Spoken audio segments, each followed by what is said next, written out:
I ruined my ex-boyfriend's life more than 20 years ago, and just recently I made sure it stayed ruined. Yeah, I know that sounds dramatic, and honestly, it kind of is. But so was he. Before I dive in, let me just say, all names are changed. Everything is true, and this is a throwaway account for, well, all the reasons that will become obvious real fast. Picture the mid-90s. Flannel shirts, shiny lip gloss, internet that sounded like a fax machine having a panic attack. I was in college, in that delicious, almost adult phase of life where you're too broke to be responsible, too young to know better, and too hopeful to be cynical. That's when I met Jake. Jake was 23, already graduated, and planning to move clear across the United States for grad school. I was about to move with my friends only about 90 minutes from where he'd be. It felt meant to be. We had that stupid early relationship magic. The kind where you're convinced a shared taste in tacos means destiny itself arranged the universe around your schedules. We were both moving 3,000 miles away from home, yet somehow ending up near each other. Cute, right? I met his two sisters and his younger brother early on, and honestly, they were fantastic. Like the type of people you keep even after the relationship ends. Spoiler, I did. Anyway, since he was in school and I was working, I'd usually drive up on weekends 95 miles. No AC, the things we do for men before we know better. Jake lived in a rented house with two other guys in the same PhD program. Money was tight, but we made it fun. Cheap taco dates, late-night movies, hanging around his place while he bred small animals for extra income. Yeah, seriously, the man was basically running a tiny, chaotic, illegal PetSmart. I actually loved it. He was an animal, sciences PhD student, and I've always been an animal person. There were tanks and terrariums everywhere, little scratching noises, warm lamps, that earthy herb smell I weirdly liked. I even became close friends with his advisor's wife, Mary, mid-50s, smart, warm, the kind of woman who gives good advice and better cookies. She worked in administration, so on weekends I'd grab lunch with her. Sometimes she felt more adult than either of us. And this is where I should mention something important. I made friends in his program faster than he did, and that bothered him a lot. He wasn't used to being overshadowed socially. I wasn't trying to do it. I just talked to people. The guy considered hello a paragraph. So without even trying, I became known around campus. He didn't like that, but I ignored the tension because love makes your brain do backflips. Fast forward 2 years. We're lying in his bed one weekend, half-dressed, just talking, or, well, I thought we were talking, when he suddenly says he's concerned. I've been gaining weight. Did I mention I'd gained maybe 10 pounds? 10.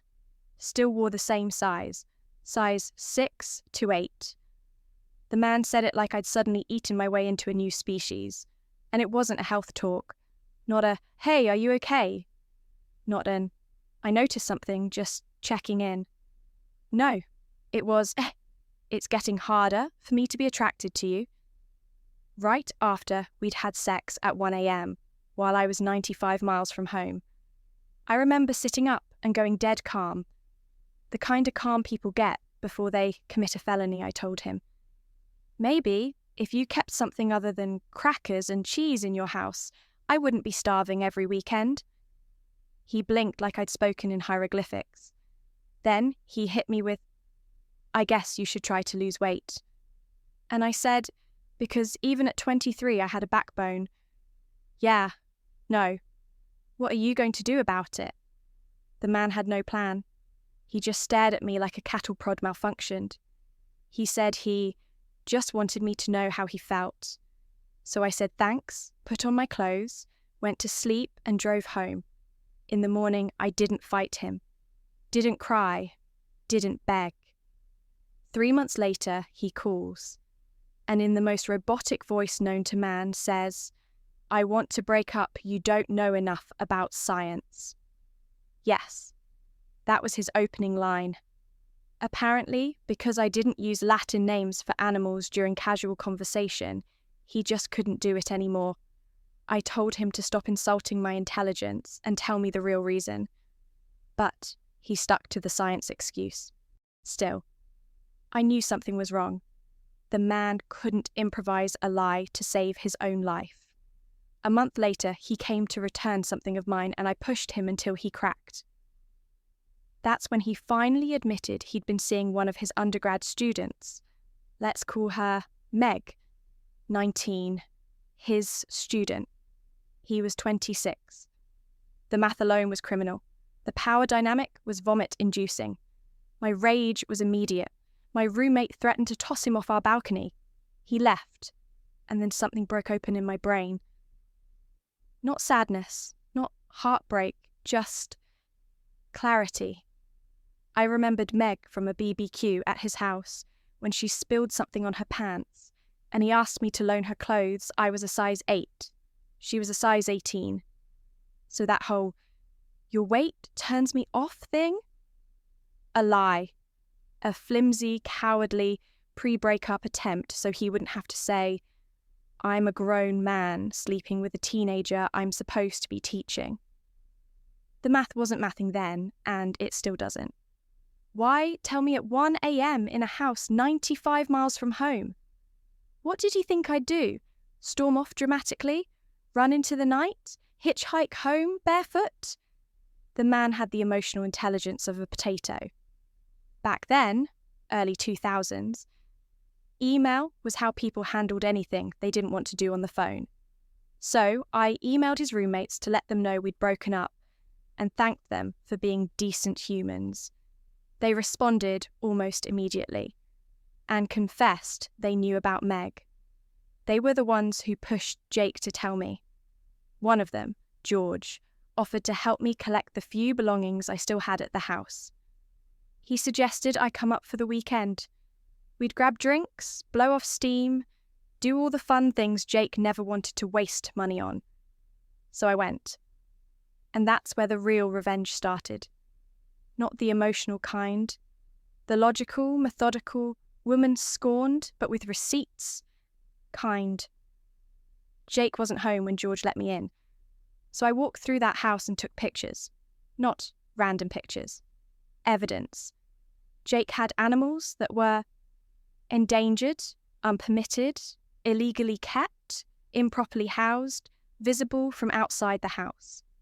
He refused to submit legal paperwork because, and I quote, "I don't want the government in my business." Buddy, you're a federally funded PhD student. The government is your business. I took photos of everything, every tank, every enclosure, every illegal creature he thought nobody would notice. Then George and I went out and got very, very drunk, and we made sure everyone at those bars heard the story loudly, because Jake's program was small. Word travelled fast. By midnight, half the grad students knew he'd cheated. The other half knew he was sleeping with a first-year undergrad.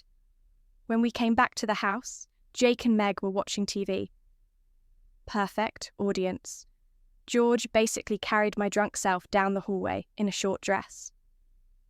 We spent the night in his room, fully clothed, but loudly dramatic. Strategically loud. When I walked out the next morning eating a donut in my rumpled dress, Jake said, "You didn't have to act like a whore." I almost choked laughing. George kissed my head. Meg looked like she wanted to melt into the wall. And I said, "Have fun with my leftovers." Petty, yes. Necessary, also yes. But that wasn't the revenge. That was just the trailer. The morning after the donut incident, I drove home with the kind of clarity that feels like cold water on your soul. I wasn't crying. I wasn't shaking. I wasn't even hurt anymore. I was awake. Some people process heartbreak slowly. I process it like a scientist dissects a frog. Clean, precise, seeing every nerve and bone. So when I got home, I dropped my purse, grabbed the roll of 35mm film from my camera, and headed straight to the little photo lab in town. You remember those tiny kiosks that smelled like chemicals and broken dreams? Yeah, those. The guy behind the counter told me it would be ready in 24 hours. Meanwhile, I had 24 hours to think. 24 hours to sit with the anger. 24 hours to replay every lie, every moment he tried to make me feel small. 24 hours to realize the entire time he was telling me I didn't understand science. He was cheating with a teenager who probably still bought glitter notebooks from Target. By the time I picked up those photos the next afternoon, I wasn't angry anymore. I was focused. People talk about snapping. I didn't snap, I sharpened. I called the State Office of Fish and Wildlife like I was ordering a pizza. Calm, polite, professional. Hi, I need information on how to report multiple unpermitted animals, including endangered species, being housed illegally. The man on the phone sounded surprised. Not many people called to report illegal wildlife on a casual Tuesday. He asked for details, I gave him everything. With timestamps, with enclosure descriptions, with behavioural observations. Because guess what? Even if I wasn't a scientist, I paid attention. One of them literally wrote, "I knew he was done, but I didn't know he was this done." They told their parents 10 years after the fact. Imagine being Jake at a family gathering and hearing your mum say, "So you cheated on your girlfriend with a freshman? That's how you met your wife?" Awkward silence. Probably an undercooked casserole. Pure American chaos. I walked into that courtroom like I owned oxygen. Jake sat there pretending to be calm, but his knee was bouncing like a faulty engine. His new girlfriend, she looked like she was Googling how to exit a sinking ship politely. My lawyer slid a folder across the table. Jake looked at it, opened it, and I swear the man's soul left his body for a second. Inside was every receipt, transfer, message, and juicy little secret he thought I'd never find. He whispered, "Where did you get all this?" I smiled. "From being smarter than you." His lawyer leaned in, whispering urgently like she was coaching a toddler not to eat crayons. The judge reviewed everything. Quiet, serious. Then she delivered the final blow. "Mr. Carter, you're liable for full compensation, plus damages." Jake's jaw dropped so hard it probably cracked on the way down. His precious, perfect life, gone. The luxury car, sold. The penthouse, auctioned. His new girlfriend, instantly evaporated, like she was powered by Wi-Fi and the connection dropped. And me, I walked out of that courtroom with a win so clean it felt illegal. Later that night, I sat in my new apartment. Big windows, soft lights, and peace so loud it almost hummed. I wasn't celebrating the money. I was celebrating the moment I finally realised. I never needed revenge to feel powerful. I just needed the truth to come home. Still, watching Jake panic was the best free entertainment I've ever had.